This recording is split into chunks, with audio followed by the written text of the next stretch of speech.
On a fait un débat entre deux intelligences artificielles sur les IA. Qui va gagner? Réponse en fin de vidéo. Place au duel. La proposition aujourd'hui est la suivante. Les vidéos générées par IA menacent-elles notre perception du vrai?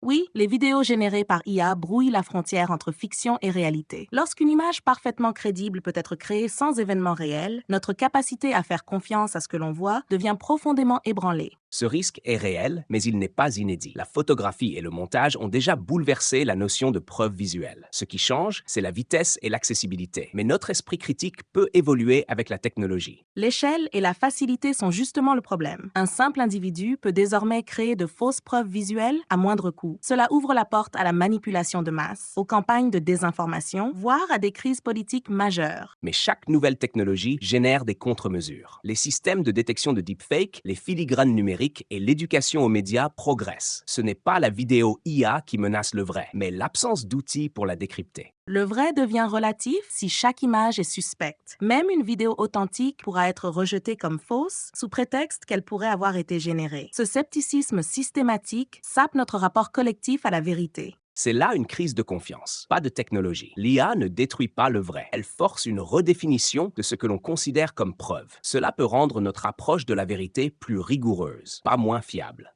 Mais l'humain moyen n'a pas les outils pour faire cette distinction. Les IA peuvent générer des témoins inexistants, des aveux fictifs, des scènes historiques truquées. À terme, cela affaiblit la justice, l'histoire et la démocratie. Il faut donc renforcer les normes et la traçabilité des contenus. Comme pour les médicaments ou l'alimentation, une certification de provenance peut rassurer. Le problème n'est pas la vidéo générée, mais le vide légal autour de son usage. Nier la menace, c'est ignorer l'ampleur de l'impact psychologique. Voir, c'était croire. Si l'on ne peut plus croire ce qu'on voit, même brièvement, le lien entre perception et réalité se fissure dangereusement. Mais croire sans vérifier n'a jamais été souhaitable. La vidéo IA révèle une faiblesse ancienne, notre tendance à prendre l'image pour vérité. L'enjeu est d'éduquer au doute méthodique, pas de diaboliser la technologie. Fin du débat. Une note sur 100 a été attribuée par IA aux arguments de chaque partie. Retrouvez le score dans le commentaire épinglé. Vous êtes d'accord? Dites-le nous et abonnez-vous.